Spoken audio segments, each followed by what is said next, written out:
tó ẹ káàbọ̀ sí iléeṣẹ́ wa ò nílé lóko lọ́nà lẹ́yìn òde mo kí yín wípé ẹ káàárọ̀ ẹ káàsán ọ̀dẹ̀ ọ̀dùn bí òtí tẹ̀ fi ń gbẹ́wọ̀ ọ̀mà nídìí bákan náà ojú tẹ̀ sì fi ń rí wa náà kò ní fọ́ láṣẹdùà ẹ ò wá ní lóhun gbé sọnù bí òṣèbí ọmọ ọmọ Yorùbá wọ́n ti ní kí bàbá Tinubu kó wá gbọ́ ọ̀rọ̀ nítorí wípé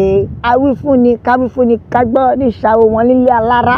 ó dọ̀fọ̀ ọ̀fọ̀kọ́ bẹ́ẹ̀ ni o gbogbo ọmọ Yorùbá ń jẹ́ ti gbọ́ wọ́n ní nǹkan tí bàbá Tinubu gbọ́dọ̀ ṣe nípa àwọn Ipob ìyẹn Biafra nípa àwọn Arẹwà àti nípa àwa Oòduà ethnicity bẹ́ẹ̀ ni ìjà ethnicity crisis ta ló sọ èyí di mímọ̀ Primate Ayodele ni o Elijah Ayodele gẹ́gẹ́ bẹ́ẹ̀ ṣe wọ Primate Ayodele tẹ́lẹ̀tẹ́lẹ̀ pé bóyá mo fẹ́ lè pè wọ́n ní wòlíì politician fún yẹn bàbá mo dáṣì yín lórúkọ yẹn wòlíì politician ẹ wá gbọ́ tí wòlíì politician sọ bẹ́ẹ̀ ni aláṣẹ àtolùdarí INRI Evangelical Spiritual Church ní Primate Elijah Ayodele ó ti gbé ìkìlọ̀ pàtàkì ìkìlọ̀ tó ṣe gbòógì fún bàbá wa Bọ́lá Ahmed Tinubu àti àwọn sọ̀ǹgbẹ́tọ́kọ́ àtàwọn sọ̀mọ́nì wọn bẹ́ẹ̀ ni lórí ìjà tó ṣeé ṣe kó bẹ́ sílẹ̀ láàrin ẹ̀yà mẹ́yà ìyẹn ethnic tension tí wọ́n fi ń threatening Nàìjíríà bẹ́ẹ̀ ni ta ló sọ yìí di mímọ̀ Primate Ayodele ni o ẹ jẹ́ ń gbé yín débẹ̀ ẹ jẹ́ kí o mọ bó ṣe ń lọ ó ní nínú ìran tàbí message tó ṣẹ̀ṣẹ̀ give Ayodele ní ó caution pé pẹ̀lú gbogbo bí ìkorò ṣe ń lọ bí àìní ìfẹ́ ṣe ń lọ ní àárín ẹ̀yà sí ẹ̀yà bẹ́ẹ̀ ni ó ní tí wọn ò bá múra ó lè padà di nǹkan tó máa fa ìṣubú orílẹ̀-èdè Nàìjíríà ẹ̀sà nídìí kan múra àní ẹ jẹ́ ká lọ lé ní tiwa ni bẹ́ẹ̀ ni o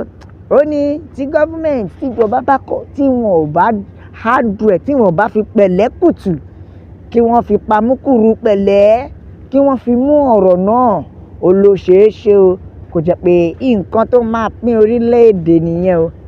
ẹ wá gbọ́ bó ṣe kọ ó ní let's watch out we don't want crisis o a ò fẹ́ wàhálà o but we need to prevent ethnic crisis tó túmọ̀ sí wípé ìjà àgbòrò sì máa padà bẹ́ sílẹ̀ tí ẹ ò bá dẹ̀ gbàgbé àwọn aríran gidi mi sọ pé àwọn náà ṣàríran gidi o àwọn aríran ti jẹ́ ká mọ̀ wípé ká múra nítorí ogun sì máa dé tí pé ẹ̀yà máa pín òun náà ni Primate Ayodele wá sọ òní ó ṣeé ṣe o òní ó máa pín kódà àlùfáà yìí jẹ́ kí ó yé wa pé ṣé ẹ rí àwọn Ìgbò ẹwà àwọn tó lè kọ́kọ́ dá wàhálà lẹ̀ ṣe pé wèrè ni bàbá rẹ̀ ó ní Ìgbò ó dẹ̀ tún ní Yorùbá ẹjọ́ ń bo ló fi Fúlàní sí ń bo ló fa Haúsá sí ṣé ẹ rí ọ̀rọ̀ àwọn Haúsá kẹ̀dẹ̀ rẹ̀ ó wá dàbí green snake under the green grass torí wípé wọn ò lè fojú sí wọn lára páwọn ló ń ṣe Ìgbò àti Yorùbá èyí pàápàá jùlọ Yorùbá ló tún mú sẹ́nu o bẹ́ẹ̀ ni o ó ní ṣe rí ìjẹyà yìí tó bá ṣẹlẹ̀ wọn ló máa tabó nílé àtàbàlejò kódà àtàbà jẹ́jẹ́ mi mo jókòó tí bàbá Tinubu ò bá múra wọn ní àfàìmọ̀ kó má jẹ́ òun ló máa padà gba ìjọba lọ́wọ́ ẹ̀ gẹ́gẹ́ bí a ṣe mọ Lagos based prophet bẹ́ẹ̀ ni o wá ṣe bọ̀ wípé politician prophetics ló máa ń give torí ẹ̀ mo ṣe sọ ọ́ ní torí ẹ̀ mo ṣe sọ wọ́n ní politician prophet bẹ́ẹ̀ ni ó tún wá tẹ̀síwájú ó ní ṣe rí ìfẹ́ tó bẹ lórílẹ̀‐èdè Nàìjíríà tí ń mẹ́ẹ̀ ó ti ń ṣèkìdí òun wá rọ ààrẹ orílẹ̀‐èdè Nàìjíríà yìí ìyẹn President Bọ́lá Ahmed Tinubu wípé ẹ fi pẹ̀lẹ́ pamúkùrú pẹ̀lẹ́ o lórí ọ̀rọ̀ Nàìjíríà ó ní all you need to do is take a right step to prevent it ẹ̀yin èèyàn mi ẹ jẹ́ kí mi àti ìjọ get the right step yẹn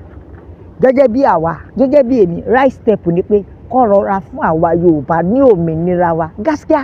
kò sí wàhálà kọ́kọ́ rọra pín orílẹ̀-èdè ló bá tán kọ́ fún wa lómìnira wa àbí before you know it kò ní sí wàhálà àárọ̀ra lọ ṣíún láìsí wàhálà. Ẹ wá gbọ́n tí Primate Ayodele sọ ó ní ara ń kan àwọn ọmọ oró ara ń kan Gaza ó dẹ̀ ti jẹ́ kí wọ́n pé àwọn ènìyàn ń bẹ nínú ìpòrúru nítorí ọkàn wọn gbọgbẹ́ ó mà ṣe o bẹ́ẹ̀ ni ìwárìrì ó sì mú wọn ó bákan náà frustration ó ti bá anybody bẹ́ẹ̀ ni ó ní fúdìí èyí bàbá Tinubu ẹ fi pẹ̀lẹ́ pamúkúrú pẹ̀lẹ́ o nítorí ara ń kan Gaza lọ́wọ́lọ́wọ́ tẹ́ ẹ̀ bá ṣeré àwọn ọmọ oró lè fọgbà yánga yín bẹ́ẹ̀ ni ẹ bá gbọ́ nǹkan tí Primate Ayodele sọ rèé ó ní ṣé ẹ fẹ́ gbọ́ tẹ́ ẹ̀ bá múra ó tún wá tẹ̀síwájú ó ní the àlùfáà further urge Nigeria to remain united while calling on leaders to prioritize justice and fairness. Ẹ gbọ́